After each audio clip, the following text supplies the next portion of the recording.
Students diagram clear दिसते? Yes, ma'am. Okay, so this is the diagram of time based generator which present in this CRO. Okay, so basically the time based generator is nothing but a wave generator which used to trace the signal into horizontal format. Means what? When if you apply a DC signal vertical इनपुटला तुम्ही काय करताय, हा actual जो portion आहे एवढा इथला जो पोर्शन आहे which is nothing but it is actually a portion of your time based generator which is present internal into the CRO. हा जो पोर्शन आहे हा टाईम बेस्ड जनरेटरचा असतो. आणि जेव्हा तुम्ही हॉरिझॉन्टल ॲम्प्लिफायरला देताय तो कनेक्ट कशाला आहे, हॉरिझॉन्टल डिफ्लेक्शन प्लेट्सला, आणि इनपुट इकडनं आला आहे तो वर्टिकल डिफ्लेक्शन प्लेटला कनेक्टेड आहे. Okay, so in between you going to add a delay line. So इथे कुठेतरी डिले लाईन असतो आणि तो डिलेड सिग्नल मग इथे अपियर होतो. सो इंटरनली ऑपरेशन परफॉर्म होताना काय होत असतं की simply when you apply a input signal may be any type of signal either DC or AC. ठीक आहे, सो जनरल DC असेल सो तिथे आपल्याला जास्त स्वीपिंगची गरज नाही किंवा tracing of point is not needed.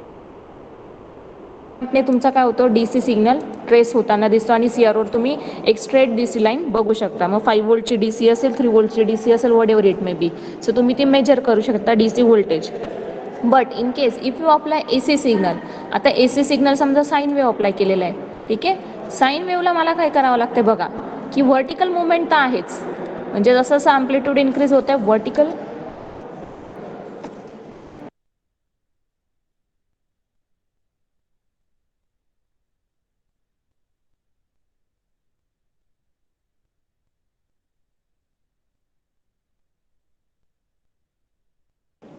So simultaneously मला काय करावं लागतं, व्हर्टिकल ट्रेसिंग तर आहेच प्लस हॉरिझॉन्टल ट्रेसिंग पण करायचं आहे. सो व्हर्टिकल ट्रेसिंग आणि हॉरिझॉन्टल ट्रेसिंग प्रॉपरली होण्यासाठी म्हणजे हॉरिझॉन्टल वेने तुम्हाला टाईम मेजरमेंट और फ्रिक्वेन्सी पण प्रॉपर अप्लाय करायची आणि vertically you have to apply voltage properly. Okay, so means there is a need of vertical deflection of signal and horizontal deflection of signal. So हे कुठून होतं, with the help of horizontal plate and vertical plates which are present inside into the CRT tube. Cathode ray ट्यूबमध्ये जे काही vertical plates असतात, horizontal plates असतात, त्याने possible होतं. But हे होताना मला काय करायचं आहे की I have to synchronise this signals. So for that purpose I am going to add a delay line. ठीक आहे, इथे आपण काय करतो, डिले लाईन करतो so that at the time at point when your vertical point is reached to the vertical deflection plate, simultaneously horizontal signal will reach to that point. म्हणजे हा जो ड्युरेशन आहे हा दोघांचा फिक्स असला पाहिजे की जेवढ्या प्रोपोर्शननी चेंज होतोय पॉईंट तेवढ्याच प्रोपोर्शननी तुमचा व्हर्टिकल आणि हॉरिझॉन्टल पॉईंट चेंज व्हायला हवा. ठीक आहे, so this is nothing but the condition of synchronisation and which can be included with the help of delay line.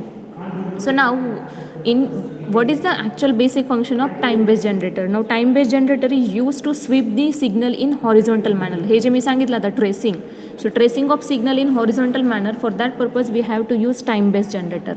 So time based generator is simply a sawtooth waveform generator. It generates a sawtooth signal. So याच्यामधला हा जो असतो हा त्याचा असतो sweep time. ठीक आहे, हा असतो स्वीप टाईम SWEEP. आणि हा जो असतो तो असतो फ्लायबॅक टाईम, फ्लायबॅक और रिट्रेस टाईम. ठीक आहे, सो हा रिट्रेस पिरियड असतो, रिट्रेस ड्युरेशन असतो.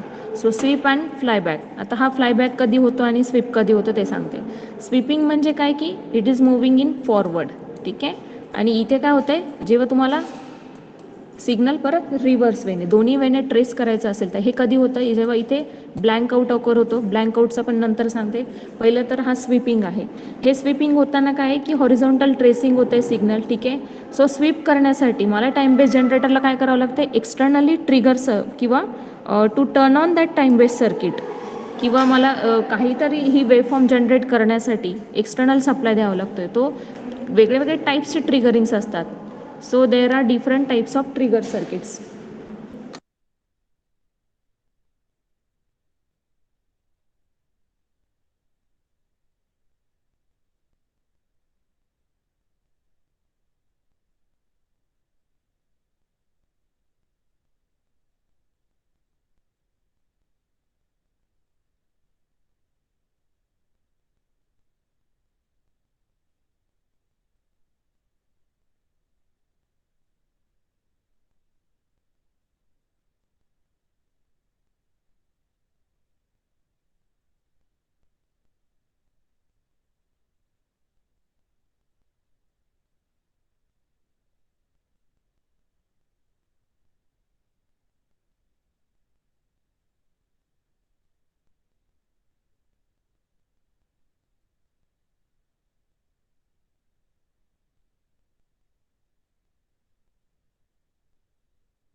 एक मिनिट हां. पुढं बघ.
सो आपल्याला काय करावं लागते, स्वीप सिग्नल जनरेट करायचं असतं, जो आपल्याला टाईम बेस जनरेटरच्या अक्रॉस मिळतो, बरोबर. ठीक आहे. सो हे स्वीप जनरेटर म्हणजेच काय तुमचं actually it is a type of time base generator. To this time base generator we are going to apply a trigger circuit. ठीक आहे. इथे काय असतं, एक ट्रिगर सर्किट असतो. सो हा कोणत्या टाईपचे आपण ट्रिगरिंग अप्लाय करतो हे डिपेंडिंग अपॉन दी ॲप्लिकेशन असणार आहे, depending upon the signal generation. So जर तुमचा जो ट्रिगरिंग सिग्नल आहे, if it is a normal trigger circuit, म्हणजे काय की जे काही लाईक समजा तुम्ही साईन वेव्ह अप्लाय केलेली, so in that case simply तुम्हाला काय करावं लागते की स्वीपिंग म्हणजे सॉटूथ वेव्हफॉर्म जनरेट झाली, सॉटूथ वेव्हफॉर्म जनरेट झाली या मॅनरने, तरच तुमचा साईन वेव्ह पण काय होणार आहे, बरोबर हॉरिझॉन्टल वेने ट्रेस होत जाणार आहे. ठीक आहे. सो हा जो आहे हा फ्लायबॅक टाईमला काय असतो, रिव्हर्स टाईम सायकल जनरेट होते आणि फॉरवर्डला ही forward positive half cycle generate होते. सो याच्यामध्ये कंडिशन्स कशा कशा येतात की 3 टाईपचे ट्रिगरिंग असतात, बेसिक ट्रिगरिंग. त्यामध्ये पहिला असतो, एक असतो तुमचा रिकरंट स्वीप, ज्यामध्ये तुम्ही सॉटूथ वेव्हफॉर्म जनरेशन करताय, सॉटूथ वेव्हफॉर्म जनरेट होते, a new sweep is started immediately after the previous step, म्हणजे ही काय होते, कंटिन्युअसली स्वीप जनरेशन परफॉर्म होतं, त्याला म्हणतो आपण recurrent sweep generation. So recurrent sweep टाईपचं एक ट्रिगरिंग सर्किट असतं. त्यानंतर एक ट्रिगर्ड नावाचं सर्किट असतं जे तुम्ही अप्लाय करू शकता. ट्रिगर्ड म्हणजे काय की एक सर्टन कंडिशनलाच मला ट्रिगरिंगची गरज आहे, म्हणजे छोटीशी पल्स अप्लाय करणार मी, की त्या कंडिशननंतर हा स्वीप जनरेटर काय करणार, नॉर्मल अप्लाय करणार. म्हणजे नॉर्मल काय करतो तो हॉरिझॉन्टल ट्रेसिंग परफॉर्म करतोय. म्हणजे एकदा ट्रिगर केलं की कंटिन्युअस स्वीपिंग किंवा tracing of signal takes place in horizontal manner. So हे जे ऑपरेशन आहे त्याला म्हणतो आपण ट्रिगर्ड स्वीप. सो हे काय असतं की ज्या ज्या मोमेंटला मला कंडिशन रिक्वायर्ड आहे त्याच कंडिशनला मी काय करणार, म्हणजे समजा एक स्क्वेअर वेव्ह द्यायची मला सिग्नल, ठीक आहे. स्क्वेअर वेव्हचं काय असतं की एक स्टार्ट असतो, स्टार्ट झाल्यानंतर सिग्नल काय येतो, कॉन्स्टंट येतो. म्हणजे मला इथे काय करायचं आहे, व्हर्टिकल ट्रेसिंग करायचं आहे. आणि जेव्हा हा पॉईंट येईल त्यावेळेस इथून काय जाणार आहे, ट्रिगर सर्किट जाणार आहे, ट्रिगर पल्स जाणार आहे. पल्स गेली की हा काय करतोय, सिग्नल स्वीप करतोय. स्वीप कसा करतोय, हॉरिझॉन्टल मॅनरने करतोय, बरोबर. परत मला नेक्स्ट ट्रिगर कुठे लागणार आहे, जेव्हा मला डाऊनवर्ड पोझिशनकडे निगेटिव्ह ट्रेसिंग करायचं आहे. सो ज्या ज्या कंडिशनला मला ट्रेसिंग करायचं आहे, ह्या पॉईंटला ट्रेसिंग करायचं, त्याच केसमध्ये मी काय करणार, ट्रिगर्ड स्वीप यूज करणार. Otherwise I am not going to use triggered sweep. जर साईन वेव्ह असेल then in that case I have to use recurrent type of sweeping where a sawtooth waveform is generated and which is in the continuous format. So square wave असेल किंवा constant signal असेल किंवा काही time analysis असतील तर in that case I have to use triggered type of sweep, ठीक आहे. त्यानंतर non sawtooth waveform type of sweep असतं. नॉन सॉटूथ वेवफॉर्ममध्ये काय असतं, when you have to compare two signals. म्हणजे मला दोन सिग्नल्स मी CROला अप्लाय केलेले, एक चॅनल 1 कडनं अप्लाय केला आहे आणि दुसरा चॅनल 2 कडनं अप्लाय केलं आहे. सो दोन्ही सिग्नलचं मला काय करायचं आहे, कम्पेअर करायचं आहे. याची फ्रिक्वेन्सी कम्पेअर करायची आहे, सेकंड सिग्नलची पण फ्रिक्वेन्सी कम्पेअर करायची, किंवा मला फेज कम्पेअर करायचं आहे, ठीक आहे. सो फेज सिग्नल मेजर करायचं असेल किंवा फ्रिक्वेन्सी कम्पेअर करायची असेल then in that case I am going to refer non sawtooth type of sweep. So ती नॉन सॉटूथ वेवफॉर्म आपण यूज करतो. सो त्या केसमध्ये त्याची जी फ्रिक्वेन्सी असते ती मॅक्झिमम फ्रिक्वेन्सी आपण in terms of megahertz apply करतो, ठीक आहे, internally into the trigger circuit. So तेवढी ती फ्रिक्वेन्सी हाय फ्रिक्वेन्सी अप्लाय केली जाते. Then and then you can measure the proper phase measurement between the signal और the frequency measurement between the signal. So ह्या टाईपचे आपण different types of triggering आपण apply करतो to the time based generator so that to trace the signal in horizontal manner. So हे tracing कशावर depend आहे, type of signal you are going to applied to the vertical amplifier input, ठीक आहे. मग तुम्ही AC signal देताय की DC signal देताय, depending upon that condition you are going to apply और use different types of sweeping signals और triggering signals. So यालाच आपण टाईप ऑफ स्वीप पण म्हणतो किंवा टाईप ऑफ ट्रिगर्स पण म्हणतो. सो टाईप ऑफ स्वीप म्हणजे कोणता कोणता, पहिला एक होता आपला रिकरंट स्वीप, दुसरा होता ट्रिगर्ड स्वीप आणि तिसरा होता non sawtooth type of sweep. So question विचारला which type of sweeping signals और types of sweeps are used in the time based generator और CRO. In that case you must write that we are using triggered sweep, recurrent sweep and non-sawtooth type of sweep. Triggered sweep is used when you need a sweeping signal or the triggering signal at some certain duration or certain point in case of some transient operations or time analysis. If you want continuous sweeping signal, in that case we are using sawtooth type of sweeping signal where horizontal tracing takes place continuously with the generation of continuous sawtooth waveform. Non sawtooth waveform sweeping is used when you have to compare the two signals or you have to measure the phase of that signal. In that case you are going to use non sawtooth type of sweeping. हे 3 points basically लक्षात ठेवायचे आहेत. आता ह्या sweep सर्किटला किंवा trigger सर्किटला काय केलेले बघा, वेगवेगळे टाईपचे ट्रिगरिंग्स अप्लाय केले. एक आहे एक्सटर्नल ट्रिगरिंग, ठीक आहे, दुसरा आहे इकडनं इंटरनल ट्रिगरिंग आलेलं आहे.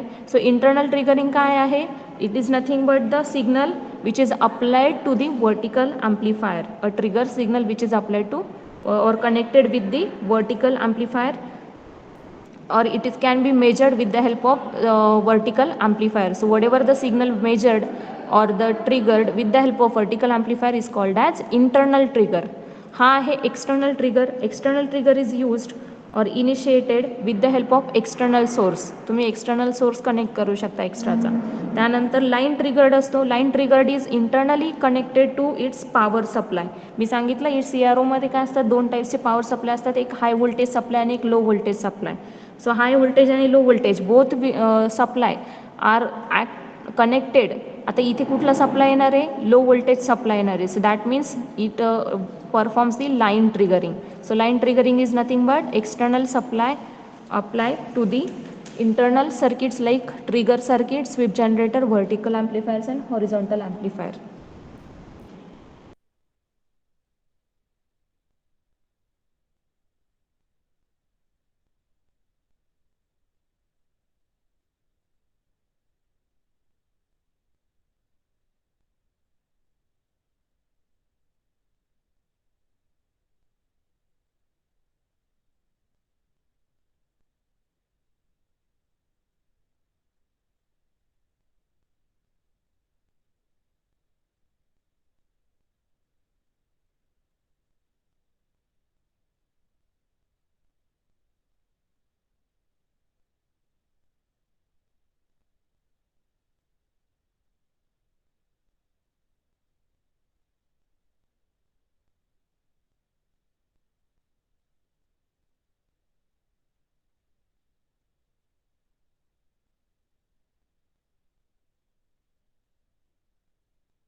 सो एक्सटर्नल, इंटरनल आणि लाईन ट्रिगरिंग कळालं.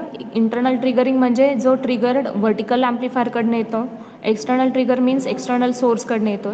लाईन ट्रिगर मीन्स इंटरनली जो पॉवर सप्लाय असतो सी आर ओमध्ये, जो हाय व्होल्टेज सप्लाय आणि low voltage supply. So low voltage supply जो असतो तो कनेक्टेड असतो इकडे ट्रिगर सर्किटला. So this is nothing but the line triggering.